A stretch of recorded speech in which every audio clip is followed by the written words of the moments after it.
मादरे वतन को दहशतगर्दों से पाक करने का आज़म। टांक में सिक्योरिटी फोर्सेस की कार्रवाई में 8 भारतीय ख्वारिज मारे गए। लकी मरवत में भी 8 ख्वारिज को हलाक कर दिया गया। कार्रवाई में 5 दहशतगर्द जख्मी भी हुए।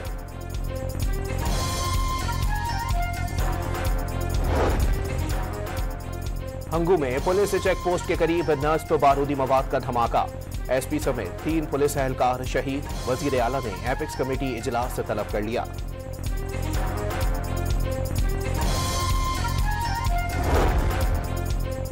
पंजाब में गैर कानूनी असलहा जमा कराने के लिए 15 रोज की मोहलत देने का फैसला।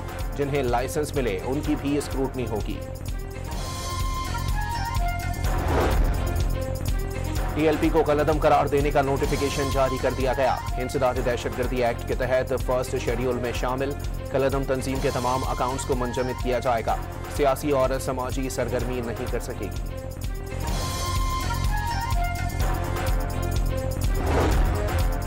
चेयरमैन ज्वाइंट जेसीएससी जनरल साहिल शमशाद मिर्जा का दौरा मालदीव। जनरल साहिल शमशाद की सदर मालदीव वजीर दिफा सरबराह डिफेंस फोर्स से मुलाकातें। मालदीव से माहमी दिलचस्पी के उमूर ताल्लुकात और सिक्योरिटी ताउन पर तबादला ख्याल।